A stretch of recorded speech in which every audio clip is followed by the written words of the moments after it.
హైదరాబాద్ రవీంద్ర భారత్లో గద్దర్ జయంతి కార్యక్రమంలో సీఎం రేవంత్ రెడ్డి మాట్లాడుతున్నారు. ఇప్పుడు లైవ్ చూద్దాం. ఇబ్బందికరంగా లేకపోతే ఒంటరిగా భావించినప్పుడు నేను అప్పుడప్పుడు గద్దర్ అనే దగ్గర వెళ్ళి కూర్చునేటోని, మాట్లాడేటోని. వారు చెప్పేటోరు, నీ బాధ్యతను నెరవేర్చు, ప్రజలు తప్పకుండా నేను ఒకరోజు గుర్తిస్తారు, అండగా నిలబడతారు అని చెప్పి. వారి మాట నిజమైంది. వారి స్ఫూర్తి సమస్యలు వచ్చినప్పుడల్లా గుర్తు చేసుకొని ముందుకెళ్ళేది. ఈరోజు తెలంగాణ సమాజంలో ఉన్న గొప్ప వ్యక్తులు కొద్దిమందే, మన తరంలో మనం చూసిన వాళ్ళు. ఆ తరాన్ని వాళ్ళని గౌరవించుకుంటే వాళ్ళని వ్యక్తులుగా గౌరవించినట్టు, వ్యక్తులుగా వాళ్ళని గుర్తించినట్టు కాదు, మన సమాజాన్ని మనం గుర్తు చేసుకున్నట్టు, చరిత్ర పుటలలో ఈ సమాజానికి కూడా ఒక పేజీ ఉండే విధంగా మనం నిర్ణయాలు తీసుకోవాలనేదే నా ఆలోచన. గద్దర్ అన్న జయంతో వర్ధంతో ప్రభుత్వం చేయడం పెద్ద విషయం కాదు. గద్దర్ అన్నకు వేలాది లక్షలాది కోట్లాది మంది అభిమానులు వాళ్ళు అనుకుంటే ఇట్లాంటి కార్యక్రమాలు ఎడంచేతో ఏర్పాటు చేయగలరు. కానీ ప్రభుత్వం ఒక గొప్ప వ్యక్తిని గుర్తించడం, కీర్తించడం ద్వారా భవిష్యత్ తరాలకు ఒక సాంప్రదాయాన్ని ఇవ్వాలన్న ఆలోచనతోని గద్దర్ అన్న జయంతి వర్ధంతులను ప్రభుత్వం అధికారికంగా నిర్వహించడమే కాదు, వారిలో ఉన్న కవి కావచ్చు, గాయకుడు కావచ్చు, పోరాట యోధుడు కావచ్చు, ఈ సమాజానికి స్ఫూర్తి ఇచ్చిన నాయకుడుగా వారి పేరు మీద ఒక అవార్డు ఉంటే సంవత్సరానికి ఒకసారి వారిని గుర్తు చేసుకోవడానికి, కీర్తించుకోవడానికి గద్దర్ అవార్డులను ప్రకటించి ఖచ్చితంగా అమలు చేయాలి.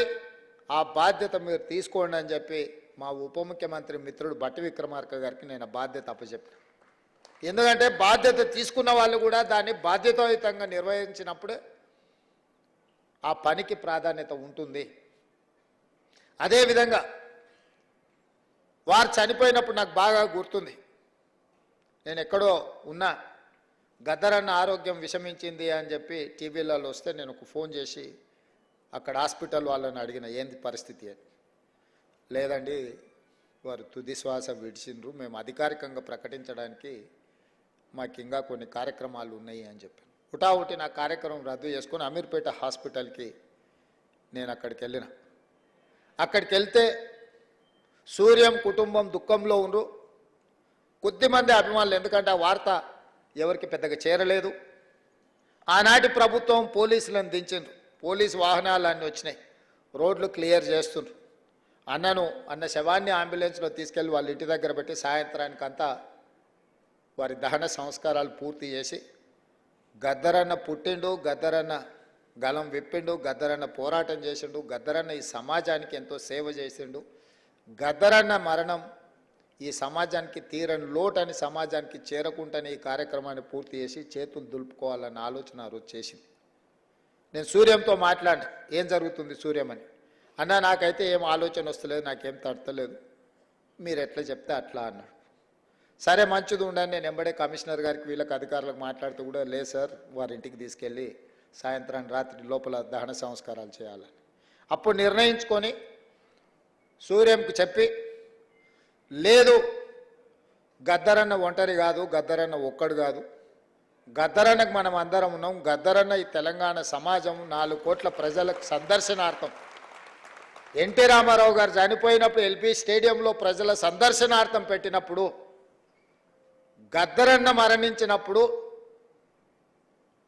ఎల్బీ స్టేడియంలో ఎందుకు ఈ తెలంగాణ సమాజానికి, ఆయన అభిమానులకు, దేశంలో ఇతర రాష్ట్రాలు, ఇతర భాషల వాళ్ళు ఎంతోమంది గద్దర్ అన్నని అభిమానించే వాళ్ళు ఉన్నారు, వాళ్ళందరి సందర్శనార్థం ఎల్బీ స్టేడియంలోనే గద్దర్ అన్న ప్రజలకు అందుబాటులో పెట్టాలి, చివరి చూపు ప్రజలకు అందించాలి అని చెప్పి నేను బండి ముందర నా బండి పెట్టి గద్దర్ అన్న అంబులెన్స్ని ఎల్బీ స్టేడియం వైపు తిప్పుకొని వచ్చిన ఆ రోజు. ఇక్కడనే వేదిక మీద మా మిత్రుడు, కాలేజీ సహచరుడు పృథ్వీ ఉన్నాడు, దయాకర్ ఉన్నాడు. నేను చెప్పిన, పృథ్వీ ఏదేం జరిగినా గద్దర్ అన్న ప్రజల సందర్శనార్థం ఎల్బీ స్టేడియంలో మనం పెట్టాల్సిందే, ఆ గేట్లు తెరవాల్సిందే అని.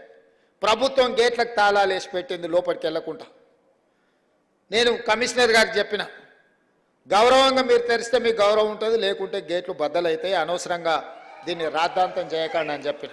నేను ఆ రోజు పార్టీ అధ్యక్షుడిని, నేను ఆ రోజు పార్లమెంట్ సభ్యుని, ప్రజాప్రతినిధిగా నేను చెప్తున్నా, ప్రజల యొక్క అభిప్రాయం చెప్తున్నా, మీరు గౌరవించాల్సిందే అని.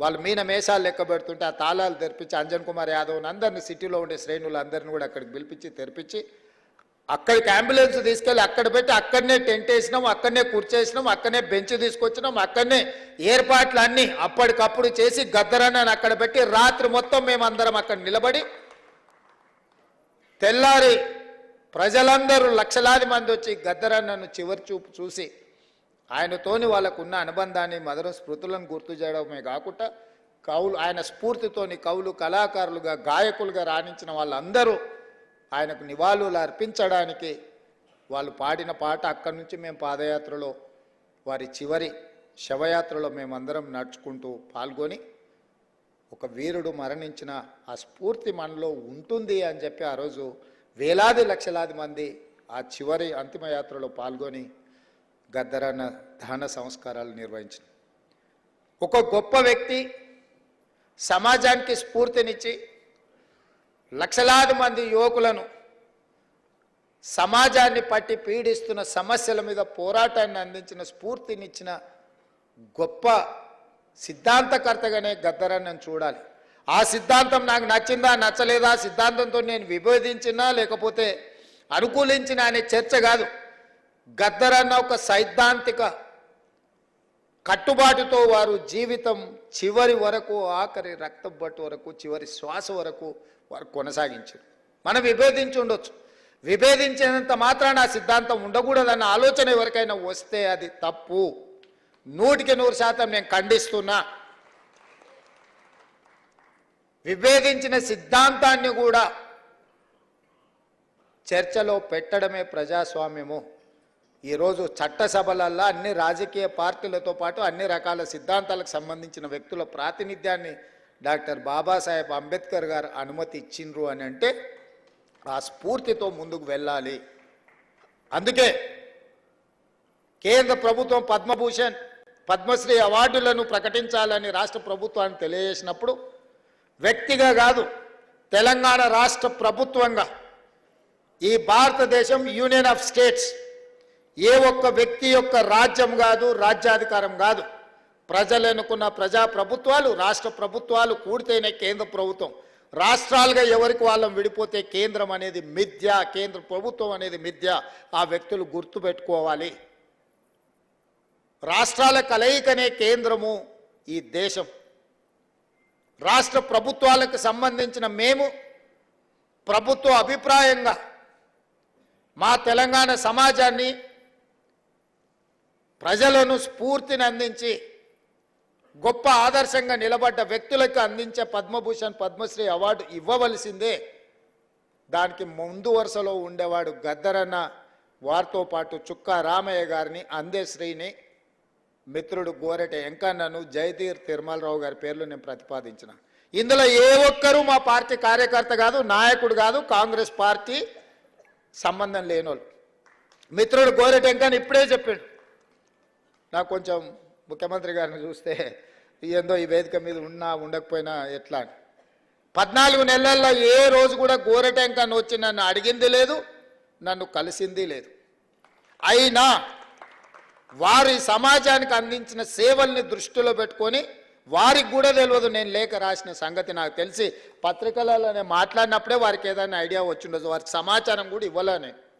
నేను నా బాధ్యతగా భావించిన, నాతోని విభేదించినా సరే లేదా సమాజం కోసం వాళ్ళు నాతోని విభేదించినా ఇంకోరితోని విభేదించినా అనే దానికంటే 4 కోట్ల తెలంగాణ ప్రజలతో వాళ్ళు ఉన్నారు.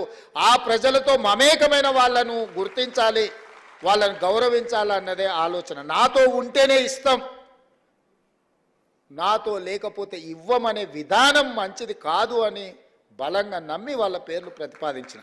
నేను ఈరోజు ఇక్కడికి వచ్చిన గద్దరన్న అభిమానులను వేదిక మీద ఉన్న పెద్దలు నేను అడుగుతున్నా, నేను ప్రతిపాదించిన గద్దరన్న కావచ్చు, చుక్కా రామయ్య గారు కావచ్చు, లేకపోతే అందశ్రీ గారు కావచ్చు, జయ జయ హే తెలంగాణ అందించిన అందశ్రీ గారు కావచ్చు, గోరెట వెంకన్న కావచ్చు, జయధీర్ తిరుమలరావు గారు కావచ్చు, ఎవరు ఎందులో తక్కువ అని నేను అడుగుతున్నా. పక్క రాష్ట్రంలో 5 మందికి ఇచ్చిండ్రు. ఆ 5 మంది కంటే ఈ 5 మంది ఏమైనా తక్కువనా? ఈ సమాజానికి మా వాళ్ళు ఆదర్శంగా లేరా? నేను ఒక పద్ధతిలో ప్రధానమంత్రి గారికి మా ఆలోచనను, మా బాధను, మా నిరసనను కేంద్ర ప్రభుత్వానికి ఒక వేదిక మీద నుంచి తెలియజెప్పి లేఖ రాస్తున్నామని చెప్పిన. కేంద్ర ప్రభుత్వం జరిగిన తప్పును సవరించుకొని భవిష్యత్తులో అయినా సరిదిద్దుకుంటుందని నేను భావించిన. కానీ దురదృష్టవశాత్తు కేంద్రంలో మంత్రిగా ఉండే వ్యక్తులే మేము ఇవ్వం గద్దరన్నకు మేము ఎలాంటి గౌరవించము అని మాట్లాడితే నేను ఒక్క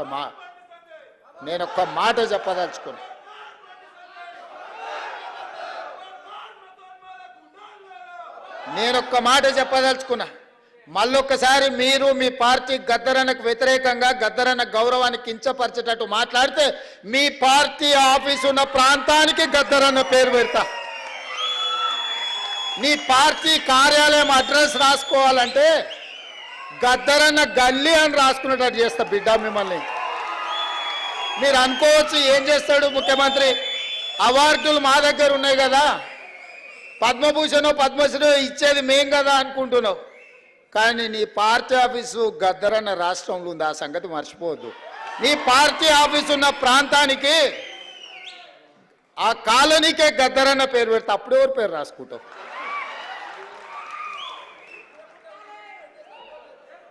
ప్రతిదానికి మా దగ్గర మందుంది స్వామి. ఇంతకు ముందు ఆయన కూడా గిట్లనే నీలిగిండు, గద్దరన్నని గేటు బయట కూసబెట్టిండు. ఏమైంది? గేటు బయట కూసబెట్టిన ఆయన లోపల ఉన్నాయన గద్దె మీద కూర్చున్నాయన గొప్ప అనుకున్నాడు. కానీ చూస్తుంటేనే ఆయన గద్దె కూలింది, గేట్లు బద్దలైనాయి. గద్దరన్న వారసులు లోపలుండ్రు. గద్దరన్నని గేటు బయట కూర్చోబెట్టినోడు ఇవాళ గేటు దగ్గర కూర్చొని ఎవరన్నా వస్తారా అని వాళ్ళకరించడానికి ఎదురు చూస్తున్నాడు చకోర పక్షిలాగా. గాయనకే గంతగతి పడితే నీకెంత పడుతుంది స్వామి? నువ్వు అర్థం చేసుకో. నువ్వేమి ఇయ్యకు, నిన్ను ఇయ్యవని అడగను. నువ్వు ఇయ్యనందుకు నిరసన తెలుపుతా. ఎట్లయితే గద్దరన్నని గేటు బయట కూర్చోబెట్టినోనికి పట్టిన గతి ఉందో వచ్చే ఎన్నికల్లో నీకు గదే గతి పడుతుంది. ఓట్ల విప్లవం వస్తుంది. గంటలో నువ్వు కొట్టుకపోతావు. మేము గద్దరన్నకి ఇవ్వాల్సిన గౌరవం కేంద్ర